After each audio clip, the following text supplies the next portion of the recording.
Today, the Supreme Court said, a day after those demolitions in Delhi Jahangirpuri, that there is no question of them being able to give an all-India order on demolitions that are currently going on.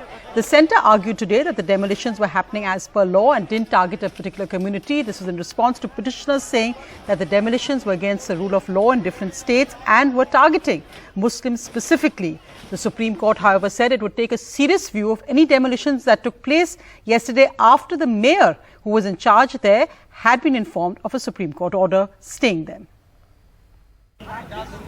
Small-time vendors whose pushcarts, roadside shops were destroyed by the BJP-led Delhi municipality on Wednesday appealed to the Supreme Court today to stop further such demolition and seek compensation.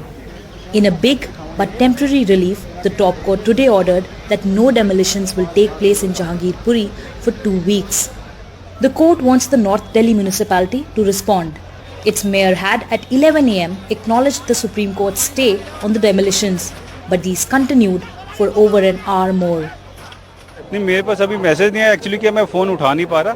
अभी मैं discuss करके जैसे भी supreme court का जो भी आदेश होगा उस पर पालन किया जाए. सुप्रीम कोर्ट सुप्रीम है और बिल्कुल हमें विश्वास है सुप्रीम कोर्ट जो कहेगी उसका पूरा हम पालन करेंगे. अभी मैं अपनी अधिकारियों से बात करता हूँ, उनको उसका कम्युनिकेशन आया. A two-judge bench of Justice L.N. Rao and B.R. Gawai today said, "We will take a serious view of all demolitions that took place after the Supreme Court decision was communicated to the MCD mayor. If demolition yesterday was only restricted to chairs, boxes, benches, etc., then why were bulldozers needed? Does the law state that prior notices are to be served for such demolitions?" The centre responded to these questions by saying that notices were served for properties where it was required by law. No notices were needed for removal of building materials, chairs, benches, etc. In this matter also a part of a mosque was demolished. Then in that process certainly there are certain tables and chairs that will be taken away. So making that chair and table case is not proper. About 20 odd shops and 25 odd houses along with certain part of the mosque has been demolished.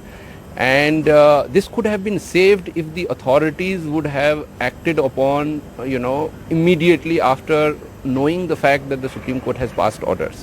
When Advocate Dushyant Dave, appearing for the petitioners, read out Delhi BJP President Adesh Gupta's letter to the NDMC Commissioner seeking demolitions, the court asked that was his wish, to which Dave responded that the wish was treated as a command by the NDMC, who then implemented it. It's not just the bulldozers in Delhi but also those in Madhya Pradesh's Khargone that came up in the hearing.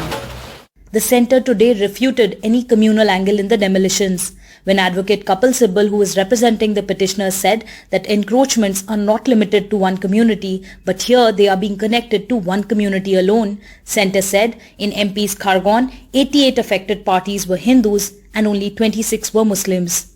And this was the 5th encroachment drive in Jahangirpuri this year.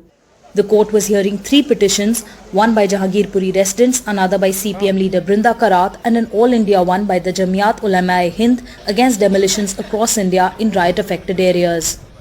Arguing for the petitioners, lawyers Kapil Sibal and Dushyant Dave said, "Muslims are being targeted. There is a pattern of demolitions across India. If demolitions are not stopped, there will be no rule of law and no democracy left. No such demolitions took place after the 1984 riots or the 2002 riots. There are 1,731 unauthorized colonies with 50 lakh people in Delhi, but only one community is being targeted." Significantly, the Supreme Court refused to stay similar demolitions in other states, saying such an all-India order cannot be passed. When the petitioner requested that at least those with bulldozers should be stopped, the court said that demolitions are done with a bulldozer only. The Supreme Court has given the centre and NDMC 2 weeks' time to respond on the petitions. It will then also examine whether there was non-compliance of its order yesterday to stop the demolitions in Jahangirpuri.